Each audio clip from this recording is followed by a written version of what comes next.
Good evening, everyone. Welcome to MSAA's live webinar, Staying in the Workforce, Navigating ADA Rights and Accommodations. This program will be presented by disability attorney Jamie R. Hall. My name is Jahaira Rivera, and I'm Senior Director of Health Education and Healthcare Relations at MSAA, and I'm your host for the program. And just in case this is the first time that you're joining one of our webinars, here's a brief overview of who we are and how we support the MS community nationwide. MSAA is a national nonprofit organization dedicated to improving lives today through vital services and support. Our programs include a national toll-free helpline providing services Monday through Friday, equipment and cooling distribution programs to support mobility, safety, wellness, and heat sensitivity. And of course, we also offer educational programs and webinars and publications to help you stay informed about the latest in MS care. And we also provide digital tools and resources, an online community forum, and much more. To continue learning about MSAA, our programs and services, please visit our website, mymsaa.org. And we want you to stay connected with MSAA. So you can do that 3 different ways. You can go to our website, sign up to receive email updates. You can also follow us on social media, and you can text MSAA to 75101, and you'll get MS-related news, updates about our programs, and different ways to support the MS community right on your phone. And this is just a friendly reminder. Our program is for educational and informational purposes only and does not constitute any formal recommendations. Please speak with your doctor for specific questions and concerns. And now I would like for you to join me welcoming our guest speaker, attorney and counselor at law, Jamie R. Hall. He's the founder of the law office of Jamie R. Hall, where he focuses on helping individuals navigating the disability claim process. For over 15 years, Jamie has worked closely with the multiple sclerosis community nationwide, assisting claimants and providing educational programs for both patients and healthcare providers. Welcome, Jamie. We are so excited about this topic and this presentation, and we'll pass it now to you. Perfect. Thank you. It's a pleasure being here tonight and sharing all this information with your clientele here. And I appreciate you folks having me on to speak about these topics and everything. What's always fun to do is to get an idea of what the community is looking for, what their questions are before we even start. So we all know we're here to talk about accommodations and things of that nature. But the staff at the MSAA reached out and got a confirmation of who has what issues going on and things like that.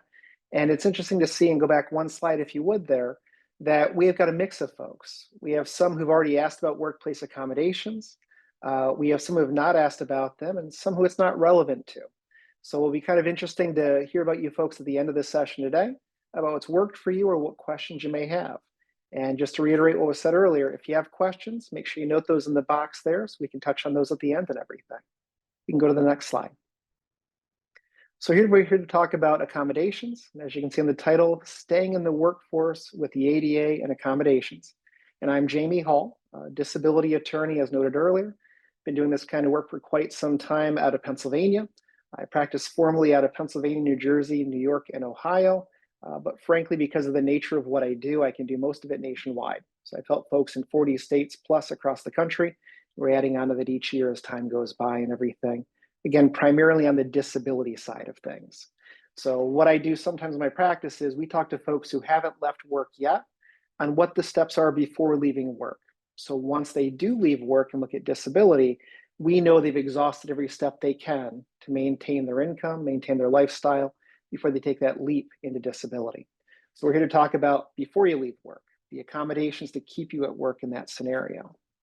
It's important here to note the disclaimer. As it says there, today's presentation is really general information. So this information may not apply specifically to you in your scenario, may not apply specifically to you in your location, your state or your region, things like that. So before you act on anything we talk about today, make sure you get specific legal counsel advising you on your specific situation in your specific area there. Next slide, if we could. So what's really important here is in the MS community, obviously, none of you have asked for this issue. It's been given upon you here. So many MS patients want to control their work and want to control their timeline here. So in that scenario, continuing to work is a very personal decision here. What is enough for one person may not be enough for another person there. And there are various reasons to look at accommodations or look at leaving work. Most importantly, at least I've seen from my clients, it's the medical, financial, and legal issues that they're looking at that help them strive to continue working as long as they can, manage this disease, and maximize their productivity, maximize their activities and things of that nature. Next slide. So the number one topic here is disclosure. And that is what we get a lot of calls about and a lot of concerns about. When do I disclose? What do I say? How do I do it? Whatever it may be. And it's a really important moment as an MS patient who is employed, because it's really when you're coming out to your employer as having limitations. So what disclosure looks like is different for every individual. And those individuals looking at potential disclosure have to weigh a lot of different factors here. On the pro side, you no longer need to hide your condition. Once you've come out to an extent, you're now, either the HR or to your employer or to your supervisor, you're known to be an MS patient. You don't have to necessarily hide the condition as much anymore if you don't want to. Disclosing doesn't mean you have to tell each of your coworkers about your condition. This may not entirely apply, but to an extent, there can be a feeling of relief that you've shared that with the community that you're working in, probably 40 hours a week. You can also be direct with your supervisor, and if you choose, coworkers about your limitations. You're no longer going to be trying to hide the fact that you may not be as effective at work or as quick at work as you used to be. And you can be direct with those and get more direct assistance with those. Also importantly, you can seek feedback about how to improve work. And that's what we're going to talk about in a moment here. Disclosure is a step towards working with the employer to solve these problems. And that's how you should approach it. It's not just talking about the limitations you have, but it's working towards a solution. And that's what this webinar is about today, is working towards solutions. If we look at cons or negatives here, if you disclose, your employer may more closely monitor your work. They can do that for positive reasons, to make sure they're helping you to the best extent they can, to evaluate whether additional things they can do to help you at work. But as we all know, we're in the real world here. And once you note that you have these issues, the employer may look for little things to target you as an employee. And it's not appropriate to do so. But again, these things can happen. We also know that the employer may be less flexible for indefinite limitations. A person who seeks accommodations because of a pregnancy, the employer knows that within 9 months that accommodation is no longer going to be needed. For MS, it is a lifetime declaration here. It's a lifetime requirement for accommodations. So the employer's flexibility or willingness to be flexible may be a bit different because they know that going forward, they'll have an employee who has some special requirements there. Again, that shouldn't be the case, but we're in the real world here. We want to address it accordingly. When you're looking at disclosure, you certainly want to take a look at how your MS is impacting your work product. If the impact is zero or minimal, it may be worthwhile to sit on that information for the time being. You also want to look at the corporate culture and their willingness to help. Some employers want to do everything for their employee. They want their employees to succeed because they know that, one, it's a good thing to do as a person, and two, it's good business. Employees are difficult to replace. It's difficult to retrain a new person to do your position. So it's economically advantageous to the employer to make sure you're able to do your job, make sure you're able to excel and everything like that. But not all employers see it that way. So before you disclose, you want to weigh these different pros and cons, and also weigh just the people and the corporate culture that you're dealing with in these scenarios. We go to the next slide. So before we even talk about whether you want to disclose, you've got to assess whether you have to disclose. Is disclosure required?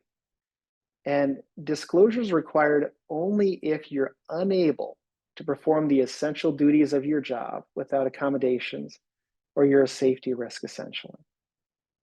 So what is an essential duty? it's something that the employee must absolutely do as part of the job. So minor tasks and things like that will not be considered as an essential duty. For instance, if you have a peanut allergy and part of your duty is to help clean the break room, the fact someone had a peanut butter sandwich might be a problem for you there. But for most folks, it's not going to be an issue because being around those things are not essential duties there. So it's something that goes to the very core of what you do as an employee, and that would change the very definition of your job to shift that task away from you. So again, our focus here is on the essential duties and an inability to perform those essential duties. You want to also consider, and this is where a lot of my clients get crossed up as far as the requirements go, you don't necessarily need to disclose your diagnosis. You're required to disclose only enough to tell the employer why you're medically unable to do your work as it's currently set up. We note there for MS patients, you do not, and I stress you do not in almost all circumstances, need to go ahead and say, I'm an MS patient, I need these changes. What you can do is something much more narrow. Go in and say, I have neuropathy, I need some modifications. A person with neuropathy could have a lot of different conditions. Could be a diabetic or something like that, or it could be someone with a short-term injury or something. You're not signaling the employer it's a permanent issue necessarily with some of these items. You're also not signaling it's a progressive issue, if that's the case here with your MS. So you want to give a very narrow description of what your limitation is or what your condition is that's causing you to have issues at work. So rarely do you want to come out and say, I have MS because of the stigma associated with that. You want to simply say of a neurological condition, or more narrowly, again, describe the limitation you have. I have neuropathy, I have spasticity, I have leg weakness, whatever it may be, to stay really tight to the point of what you're trying to accommodate there. Next slide. So further, is disclosure required? And this is where, can the employer ask you? So we just talked about, do you have to disclose it? And that's basically, it's impacting the essential duties of your job. You have to disclose it there. But can your employer ask you if you need an accommodation or if you have a condition there? And it's interesting, and most of these have somewhat firm answers, but there's always exceptions to these answers. And if you're interviewing for the job, generally the employer cannot ask you to disclose a condition. But they can ask you if you have, or if you can perform your job functions with or without reasonable accommodations. So if you know that you have some issues where you would need Dragon software to read on the computer screen or things like that, you can say, yes, I can perform my essential job functions with or without reasonable accommodations. The or there is really important. So at the interview, they can only ask if you can do it if we give you accommodations. Can you do this job? They can ask you that. In some limited circumstances, an employer can ask you to demonstrate you can perform your job if the employer reasonably believes you cannot due to an obvious disability. So, and we always give crazy, that's one of the fun parts about accommodations, we can give crazy examples here. So if you go into work and you'd apply to be a horse racing jockey, that's what you're applying to be, and you come in with a walker, the employer can reasonably say at that point, can you demonstrate to me that you can be a horse racing jockey? It's a legitimate thing for them to ask because there is an obvious disability or an obvious issue they can see with you performing that job function. But in most circumstances, they cannot ask anything beyond, if we give you accommodations, can you do this job's essential functions? And if the answer is yes, that's about all they can ask here. When you're hired, can they ask if a condition needs to be disclosed? They might. And it's if the employer asks all candidates the exact same questions, they might be. But it's pretty limited there. Because again, the law does recognize a right to privacy as to these issues. After hire, again, maybe, but we have that right to privacy that the government focuses on, the law focuses on here. After hire, it's primarily of job related and consistent with business necessity. Again, we're looking at situations where the employer can, to an extent, see there are significant issues going on there. But it's very limited. We want to protect your privacy here. If the employer gives you the option to disclose to join an affirmative action program, they can require disclosure to get into that program and everything. As we'll touch on in a moment here, if you ask for accommodations, yes, your employer can require disclosure for you to get those accommodations. Otherwise, in general, the law leans towards the employer cannot ask. One of the things you want to keep in mind, and we'll look back again, look to the prior slide here, we talk about willingly disclosing on your own, are there benefits to doing that? And one of the benefits is you get protection of the ADA, you get protection of your job and things like that. If you're doing your work slightly slower because of your condition, the employer is more limited in their ability to let you go or have adverse employment actions as a result of those issues there. So again, you want to kind of weigh, do I want to disclose? Can the employer require me to disclose? You want to weigh all these things as you move forward there. If we could, next slide. So either you've disclosed or your employer has legally asked you and you've disclosed. What happens next? Well, again, the whole purpose of that disclosure is to obtain job accommodations and to obtain job accommodations so that you can do your job effectively. That is our end game here with everything we're talking about. Staying at work, doing your job effectively. So what is a job accommodation? It's a change to your job to permit you to continue working despite your medical condition. So it's virtually any change out there that allows you to continue working despite your condition. Accommodations are important because they let you continue working and delaying loss of an income, delaying an application for disability. It's important in the moment because you can preserve your job, preserve your health benefits, preserve your income. But it has some long-term importance as well. Because if you go through accommodations, continue working, and at some point they fail, if your condition progresses, there's a new flare, there's something else that pops up, and the accommodations that let you stay in work for another 2 years no longer work after those 2 years because of another flare. It's much easier in front of a disability judge to walk the judge through this downward trajectory as time goes by and say, Your Honor, I've done everything I can. Very much as if you're taking new medications as new symptoms pop up as well. And it's also important to note that it's not just one job accommodation necessarily. A lot of what MS patients go through is complex and what we call multifactorial. There are a lot of different causes of what's going on. It may take 2 or 3 accommodations to allow you to continue working. We can consider all these accommodations in tandem, not just individually there. So you want to really think about all the issues you have at work. And if you're requesting accommodations, how each of those issues individually can be addressed, whether it's one solution or the combination of several solutions there. Again, you can be a little bit creative as far as how you do things here. Next slide. So when does the ADA apply? When doesn't it apply? So the ADA obviously is the Americans with Disabilities Act. And that's what governs accommodation that we've talked about primarily. And it's also what governs how the employer responds and what the entire give and take system is as far as these claims go. The ADA does not apply to small private employers. If you're an employer with less than 15 employees, you're not covered under the ADA, which is a federal entity, a federal mechanism. So for instance, my law office, we have less than 15 employees. My employees are not going to be covered by the ADA. However, there are state laws out there, and many states do have laws that require employers of less than 15 employees to follow either the ADA itself or something very similar to the ADA. All governmental entities are required to follow the ADA. So if it is a sheriff's office in a small county with 3 employees, even though it's less than 15, you're still required to follow the ADA. And all federal government entities obviously have to follow the ADA. So it is fairly well covered. And most states, again, even cover less than 15 employees, but you want to check on that. The ADA applies only to individuals who have a physical or mental impairment that substantially limits a major life activity.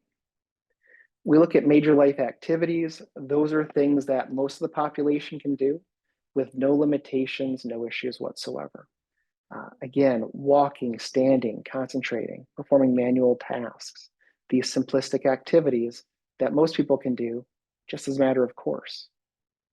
It's important to note when the ADA looks at folks who have an impairment that substantially limits a major life activity, they're not looking at what we call mitigation.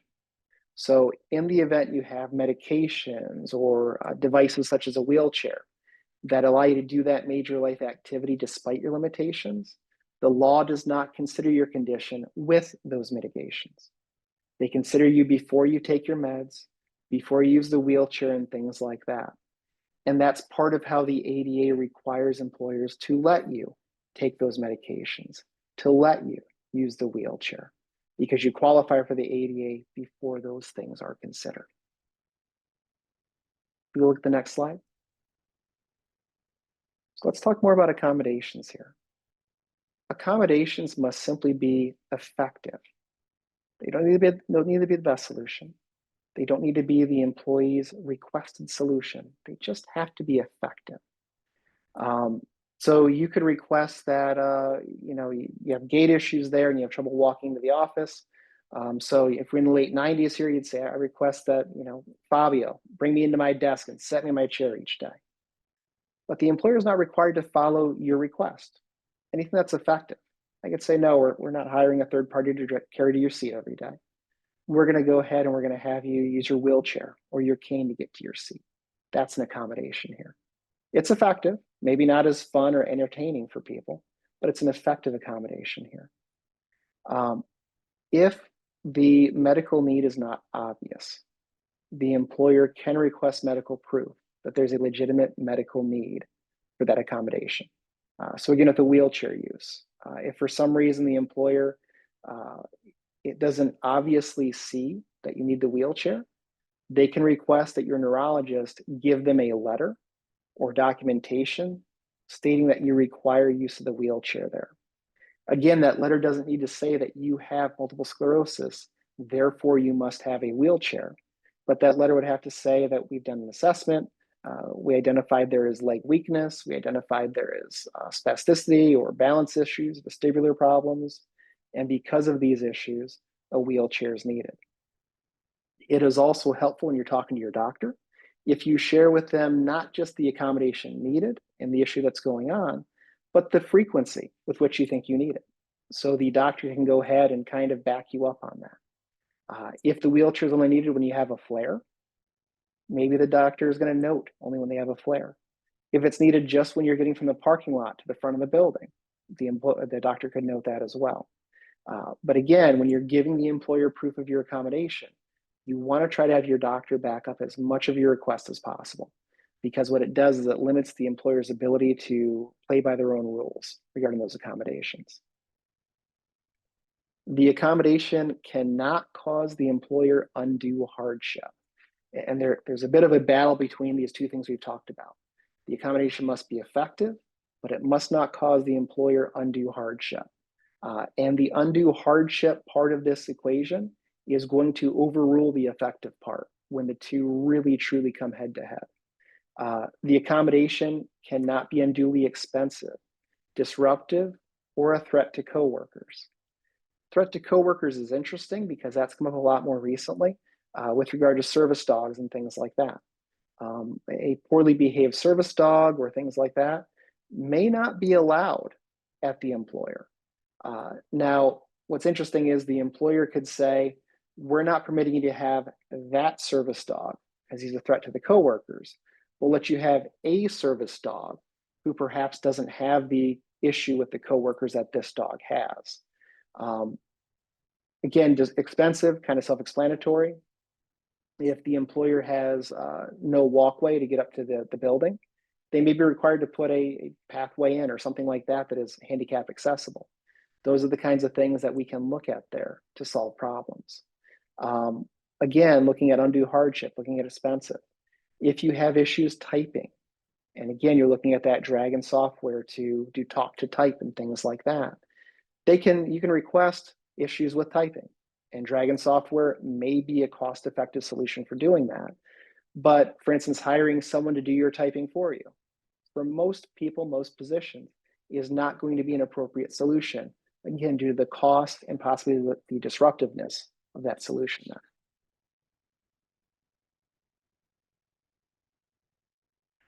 It's important to note that the employer is not required to lower their quality standards to allow your accommodation to occur. So if it does mean that your work product is going to be considerably less good, or those of your coworkers is going to be reduced, then they don't necessarily have to follow that accommodation there. They also don't need to fundamentally alter your job to allow an accommodation to occur. Again, this goes to what we talked about earlier with those base requirements of your position at work and the base duties that you have. They can play around on the edges and take away some more incidental tasks to your job, but the core tasks that you have as an employee, the employer doesn't necessarily need to get rid of those or alter those. The employer also doesn't have to tolerate abusive behavior. So if your accommodation, again, is seen as aggressive to other employees or is seen as harming other employees, they don't need to allow you to use that accommodation. What's interesting is when you do an accommodation, there's a back and forth with the employer. So again, you go and you'd say, hi, I have neuropathy. Therefore, I need talk-to-text software because due to my neuropathy in my hands, I can't type as efficiently. And the employer will say, well, we can give you this accommodation, but not that one. So we can give you talk-to-text software, but the other things you're asking for, we cannot do. And you go back and forth until hopefully you find some middle ground where everyone can work with that. However, there are some limited circumstances where there literally is no reasonable accommodation, where the issues you have and the employer's ability to accommodate those issues, there's just no middle ground there. If no reasonable accommodation exists for your specific job, the employer is allowed to reassign you to a vacant or a lower position in that scenario. And if there's no reasonable accommodation and they have to put you down to a lower position to find something you can do, you can have a reduction in pay that is the same as people in that lower position, if that's the employee's pattern and practice prior to that date and time. So just be aware that when you look at these accommodations, you want to walk into game plan and you want to walk in knowing specifically what your condition is, know how that condition impacts your job, and know a reasonable way to try to meet in the middle with the employer to find a way to keep you at work and keep you productive there. Because you don't want to start this process and essentially tell the employer, I can no longer be effective at my job as things currently stand, unless you're confident that you and the employer can find a solution that gets you back to effectiveness at that job. Because if you can't find a meet in the middle spot, you may be demoted there to an extent. And that's something you want to keep in mind that a lot of people don't realize here. Next slide. So we talked about accommodations, when you notify the employer that you have a condition, how the accommodations process works. And again, the accommodations are a two-way street. As I talked a moment ago, you have your request, the employer has their position, you go back and forth and try to meet in the middle here. What are typical accommodations we see for MS patients though? So as you're kind of building your menu and you're saying, what should I be requesting from the employer? What should I discuss with my neurologist or physical therapist before I go in and ask for accommodations? Here's some things that are typically on the menu for MS patients. Number one is shifting hours, because for most employers, shifting hours is essentially free for them to do. A lot of folks will take Wednesdays off or take a day off and work 4 10-hour days instead. This allows you to have that Wednesday as a rest day where you can just breathe and everything and get your fatigue back in line. It allows you not to commute that day, take that stressor off of you. That tends to be a fairly effective solution for people dealing with significant physical fatigue there. Again, shifting hours.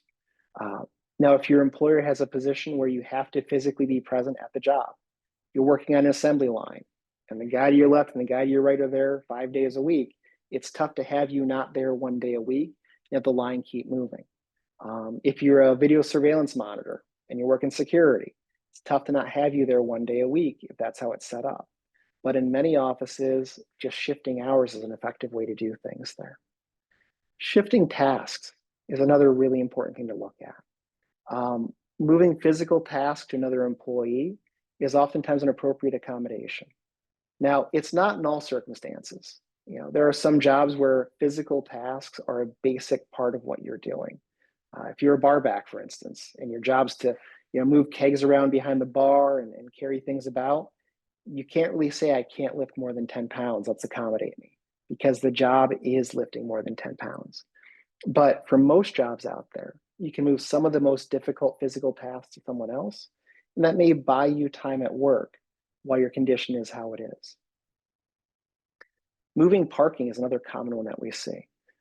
Again, especially in hot climates where you might be walking a distance to the front of the building, having parking closer to an entrance is really important. Or if there's no assigned parking, having an assigned parking spot can be really helpful as well. Also a big one with pregnant females and everything.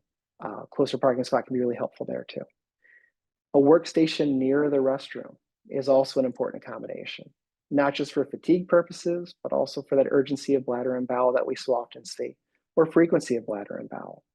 If you only take so much time on break each day from your employer, if the options are either to be closer to the restroom or to get additional or longer breaks at work each day, most employers will try to find a way to put you closer to the restroom. It can be as simple as that. Again, that may be no cost to the employer, may just be flipping desks or putting you in a vacant desk, and that's a really effective, cost-efficient solution there. I've touched a couple of times on talk-to-type software. Assist those with hand dysfunction, also just assist with fatigue issues and things like that. So that's a really important one here for the MS community. Extra breaks, maybe you have a shorter lunch, an extended day to build in time to allow you to take twice as many breaks. Maybe your employer just allows additional unpaid breaks, whatever it may be. Getting that additional rest time is an accommodation, but it's an accommodation that's awfully very cheap for an employer to look at and very effective in allowing MS patients to get additional rest throughout the day. Same note, leave, paid or unpaid. We'll talk about FMLA in a moment, but FMLA to get you additional unpaid leave can be a really helpful resource here as you're trying to manage your condition, doctor's appointments, things like that. Finally, for certain positions, working from home. It's amazing how the world can change. It was just over 5.5 years ago that COVID came in. At this point, working from home is something that a lot of employers will consider, at least on a part-time basis. This, again, can be a major perk for people to work from home some days of the week, to allow that it reduce stress from not commuting to work and things like that. Another one you want to keep in your kind of index of different accommodations you may look at there. So if you're thinking of what accommodations might I want to try to help me out, these are typical ones people look at that may help with the common conditions of MS. Next slide, please. So we talked earlier a moment ago about FMLA. So FMLA is different and separate from the ADA, totally different program here. FMLA provides unpaid time off from work for serious family health issues while preserving the individual's job. It includes at least or up to 12 weeks per year of time off. It must be requested from your employer with support from your doctor. So you can't simply walk in and say, I'm having real issues, I need FMLA. You have to coordinate with your doctor first, then request the accommodations from the employer. What's important to note is, FMLA is not simply be used in one period. It's not that you have a flare and you can then take 3 months off. It can also be used intermittently. So FMLA could be used every Wednesday off for quite some time until you've used those entire 12 weeks of days off there to give you those Wednesdays to recover. It could be used when you have doctor's appointments, be used when you have a periodic flare, or if you have flu-like symptoms after taking a medication or something. There's a lot of different ways to do it there. But FMLA provides you 12 weeks per year of time off, no matter how it's broken up, as long as it's reasonable from your doctor and your employer can go ahead and accommodate that. Again, FMLA is a great tool to supplement sick days. It doesn't require that you be paid for those days, but it requires that your job be held for you for those jobs. It's important that you use FMLA when you can, because if you use your FMLA once you're actually leaving work, once you're done, it gives you a little bit more time when your employer holds your job open in case you decide to go back. And they may hold your health insurance benefits open as well. They're not required to, but they may while you're on FMLA as well. And at the end of the day, FMLA is a good signal to the court that you've exhausted everything you possibly can to stay in the workforce before leaving your job and pursuing disability, should that be the case down the road. Again, FMLA is a fantastic way, combined with the Taking Wednesdays Off program we talked about in the last slide, or things like that. You put some of these together, and that's how you can build out and extend your timeline at work here, if possible. Next slide, please. Part-time work. And I touch on this, it's not necessarily part of the accommodation program today, but I want to touch on this because a lot of folks don't know that you can work part-time and you can look at Social Security disability as well. They're not mutually exclusive here. And Social Security allows people to earn under $1,160 per month, 1160 per month, and qualify for SSDI benefits. If a person's looking at working part-time and applying for Social Security disability, you typically want to get up to about 20 hours per week, but not go over that. And you want to ensure that your work's consistent with your symptoms. So if you've pursued all the accommodations you can, you've taken some days off, you've changed your duties at work and things like that, you just can't work full-time and you fall back to part-time work that meets these requirements, you can then look at Social Security disability as a supplement to your part-time income there as well. Next slide, if we could. So a few things here. Before leaving the workforce or before requesting accommodations, speak with your doctors. You know, if you're looking at a disability claim, make sure they support it here if everything else has failed. And again, if you're looking at accommodations, talk with your doctor before you pursue the accommodation to make sure they're on board and make sure they have other ideas for you. Many employers are able to, or many doctors have been doing this for a very long time. They may know of accommodations that have worked for other people they've treated. So talking with them first may give you ideas above and beyond what we've talked about today and angles that you haven't thought about as of yet. The same thing with their support staff. If your neurologist has a social worker on staff, which many MS centers do, oftentimes they'll have a good idea of what accommodations are out there and what have worked. So coordinating your plan with the neurologist, with the physical therapist, with the social worker before you take these steps is really important. Also evaluate if you should try mobility devices, physical or occupational therapy, and medications before leaving work. Again, we want to exhaust everything we can do to stay at work as long as we can. These are devices that are really important to help you extend your stay. And these are also devices that may allow you to stay at work with accommodations and things like that. So you should be looking at these items. If you're on your way out of work, you do want to look at any additional exams that you can do, functional capacity evaluations or neuropsychological evaluations to fully assess your limits. These aren't just for when you're leaving work, but for when you're staying at work. And these exams assess your physical and mental capacity and may say, here's specifically where this person's struggling, and may indicate what specific accommodations may allow you to stay at work. You may not realize it, but your hands are a lot slower than they used to be. And you may think it's your mind or something like that, that you've lost some cognition. But the testing may say, no, the cognition is good, the hands are slow. In that scenario, we now know to look at hand accommodations, not cognitive accommodations. So these tests are really important to help assess where you're at and help you figure out how to best accommodate where you're at. Last but not least, whether we're talking about accommodations, whatever it may be, document your symptoms. Make sure your doctors know about it. We all have a tendency as we go through our treatment to focus on what is worst and leave the other things out for the moment here. And it makes sense to an extent. You know, we want to focus on the fire before we focus on everything else. But don't let other things get lost in the mix, because when the flare recedes or when we address the gait, the other conditions are still there and they may still be disabling at work and everything. So again, document your symptoms when you go to your neurologist. Regularly check your treatment records, see what they're actually documenting in their narrative there. And either let your doctor know in person at your next visit, or a lot of places have the online systems where you can go to the portal and tell the doctor things. Put a note in the portal, get it in the system there. Just do your part to let your doctor know what's going on, because if you look at accommodations, it's going to be important to have a medical record for the doctor to rely upon. And if you leave work, it's going to be important as well. One last note here as far as accommodations go. We talked earlier about that give and take between you and the employer, how you propose an accommodation, Your employer can counter propose, and you push back and forth trying to find a middle ground there. In some circumstances, there is no middle ground. If there is not, you can then take it to higher levels and everything. You can take it to HR, you can take it to the internal ombudsman there if your employer has one. From there, if your employer can't find a middle ground with you, you can go to the EEOC, the Equal Employment Opportunity Commission, request that they intervene. The Job Accommodation Network is a really good entity out there.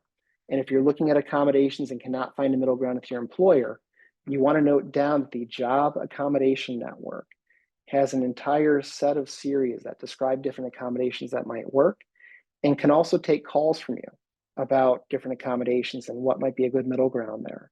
So the Job Accommodation Network is a good place to go to as well.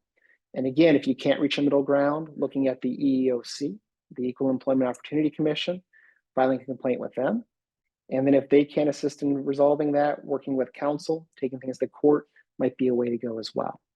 So there are programs out there to protect you. Use them all because they're there to protect you and make sure you can do things as need be. Next slide, if we could. Again, not to berate this much more than need to, but these are programs that are out there, whether it's Social Security, disability, or private long-term disability. If the accommodations that we've discussed so far simply are not sufficient, you can look at these. These typically assess your ability to work your job 8 hours a day, 5 days per week. And they are looking at cash benefits and medical coverage under these programs there, if you indeed cannot work in any position 8 hours a day, 5 days per week. Next slide, if we could. That's kind of a summation of what we're looking at in this program here as far as different accommodations, when to disclose, when your employer can ask you to disclose, what you disclose, what accommodations you can request and how that process looks, and then other random discussions about medical records and things like that. With that being said, we're looking for questions here at the moment. I believe several have come in. We had several come in prior to the discussion today. So when you folks are ready, I'll take questions. Wonderful. Thank you, Jamie. This has been such an informative presentation. We already received feedback on the chat, and everyone is thankful that you're answering questions already with the information. We do have some time, so let's get started. One of the questions says, what happens if your employer discriminates once you disclose with them that you have multiple sclerosis? So your employer is not permitted to discriminate. And we've all been in the schoolyard, we've all been in the real world here. So what the rules say and what happens and what's enforceable are not the same thing. That's one of the things I talked about earlier is try to judge your employer and the employer's culture before you take these steps. Because even though the rules say certain things, it doesn't mean the employer is going to do the things the rules say. So if your employer discriminates against you, there's different levels of that there. If your employer is simply looking over your shoulder, trying to see if there's errors that you're making to push you out of work, there's not a ton you can do about small things like that. But if your employer is taking steps that are clear and obvious discrimination, you should initially probably go, depends on your employer's setup. It's a large employer that has an independent HR, going to them and filing a complaint can be a way to go. If working with the employer is not a sufficient way to go, again, that's where going to the EEOC, the Equal Employment Opportunity Commission, can be effective as well, or the state equivalent to that. A lot of states have their own version of the EEOC as well.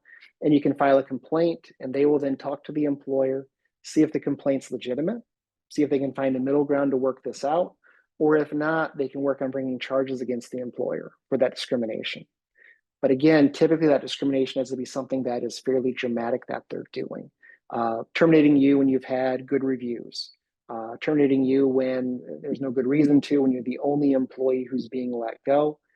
But if you declare that you need accommodations and have a condition, 6 months later there's a layoff that lays off 10% of your employer's employees, that's typically not going to rise to the level of an EEOC type issue.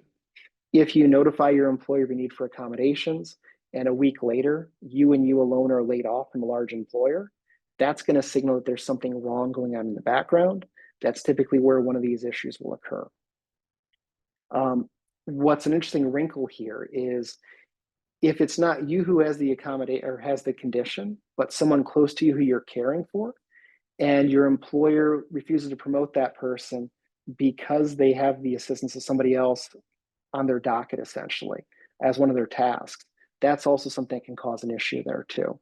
So if a caregiver is not being promoted because they're a caregiver and may have those requirements in the future, that's also a version of discrimination there too. But again, it all rises to how dramatic the discrimination is and things like that.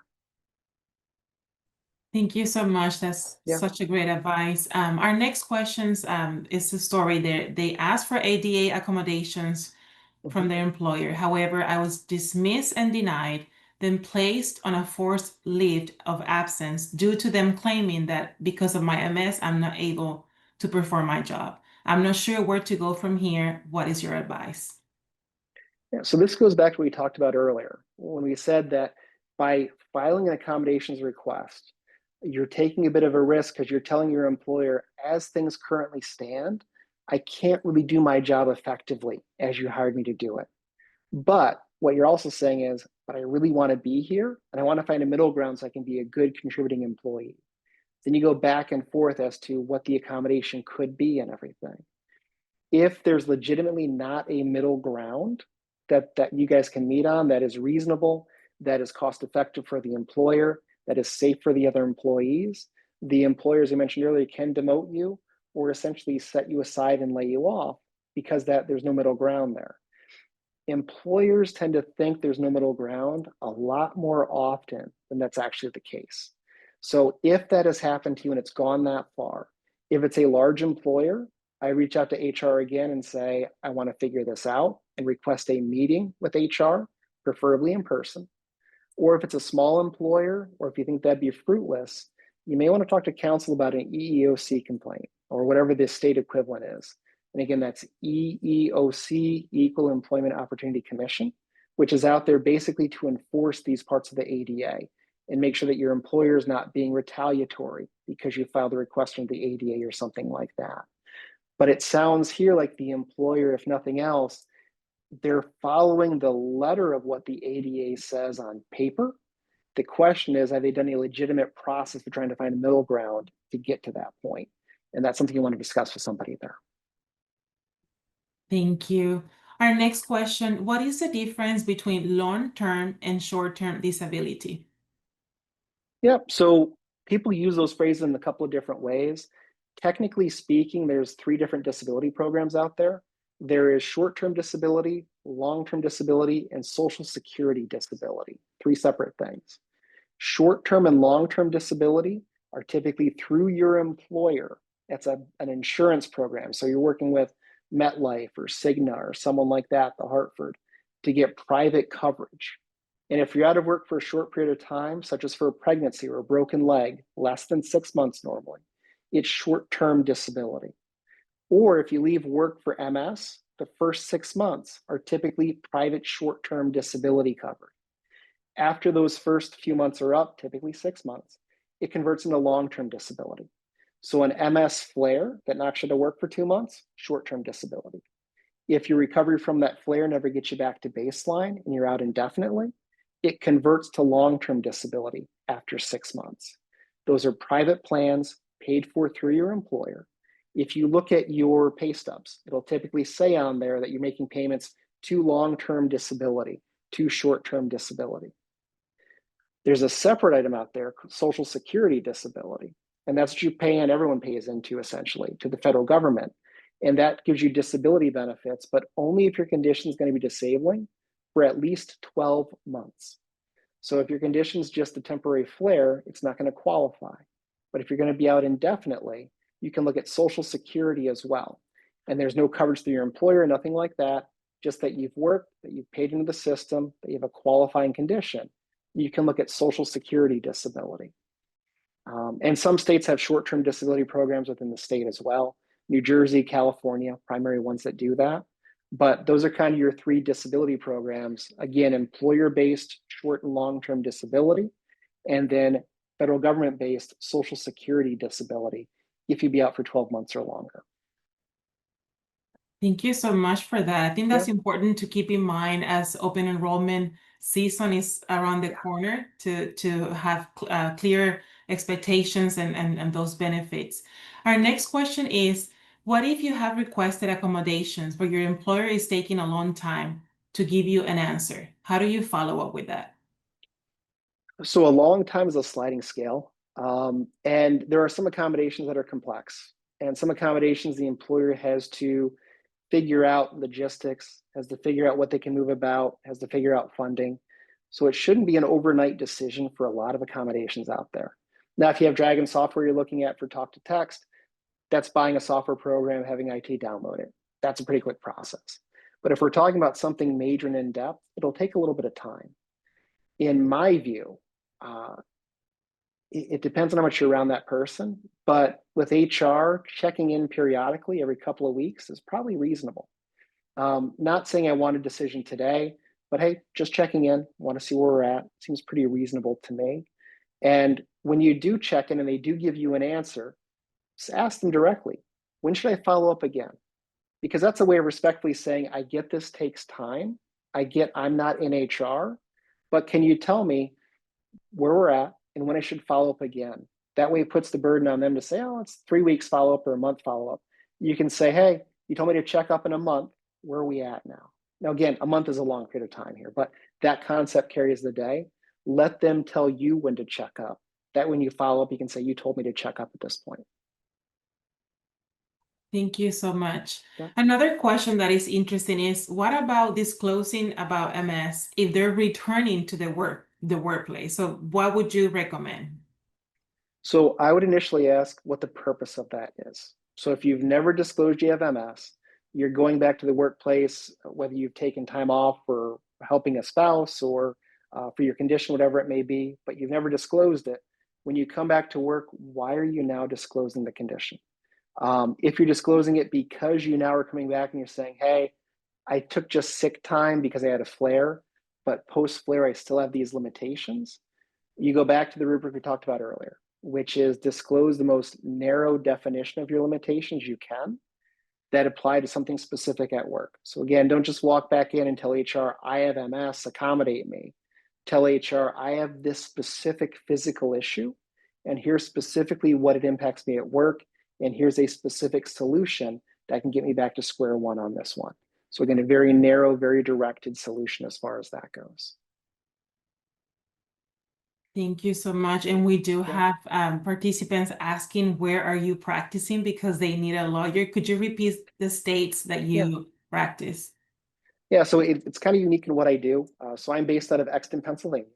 I'm admitted to practice as well in New York, New Jersey, Pennsylvania, and Ohio. But most of what I do is Social Security disability-based work, getting people on that program, getting people those benefits. I do that work nationwide because it's a single federal program. So I can do it anywhere across the country. I've got clients currently, I think from Hawaii to Massachusetts and from Florida to Washington State. So we do it all over. Half my clientele are from the MS community.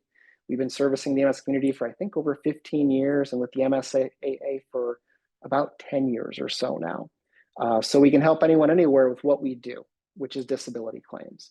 We also do private long-term disability claims as well, if someone's denied that. So we can assist with that too in most of the country as well. If you're looking at specific accommodation-based questions, we're very limited. We don't formally practice in that area. We can give some advisement and things like that depending on your location. But a lot of those questions we also refer out to the Job Accommodation Network, who does a fantastic job with these issues here too. Thank you for sharing that with our Yeah. community. Our next question is, what is the typical process for getting approval for FMLA? Is there specific documentation needed, or does that vary according to the employer? So there are some more generic forms that are out there. The typical process I see, and some of this depends on what kind of neurologist you go see. So if you go to an MS center that's out there, one of the bigger MS groups, and you go see their person who's a social worker, who's a nurse case manager, or something like that, they will typically have FMLA paperwork queued up, ready to go. And your neurologist has probably seen that a dozen times before because there's some very generic documents for FMLA where they'll check some boxes that say, here's a diagnosis, here's limitation, here's what they can't do at work, and things like that. And then FMLA will say, here's the amount of time off they need. Is it intermittent? Whatever it may be. You give that to your employer. You can also, and that's the way you want to go typically, because that gets the neurologist on board before you go to the employer. Because the worst thing you can do is tell your employer you're having these issues, you want FMLA, and then go to your neurologist and he says, I don't agree with you. I think you can work full time. You don't need these days off. So go to the neurologist first, ask them about it. I bet 9 times out of 10 they will have an FMLA form on hand.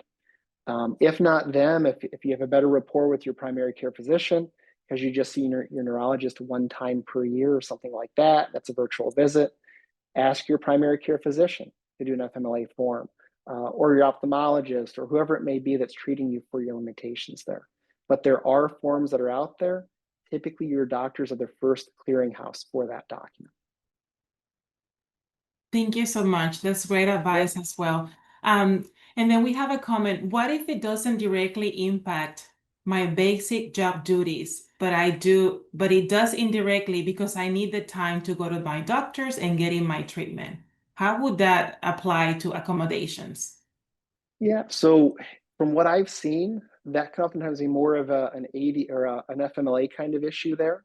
So again, you have enough doctor's visits, and I've seen the files of folks with MS between neurology, physical therapy, the infusion visits you guys have, all these different doctors that you go see, you're going to burn through your sick time really quick, let alone trying to go to a child's concert or something like that. So to allow you to continue working and to meet all your medical demands, FMLA is a great item. And intermittent FMLA, where you have 12 weeks per year, and that's 12 times 5, so I can do the math here, 60 days. So you'd have 60 days over the course of a year that you could take off, and your employer has to hold your job, cannot penalize you for doing so, gives you a lot of slack to do those things, and to go ahead and keep your job. Now, the catch is they don't have to pay you for all those 60 days.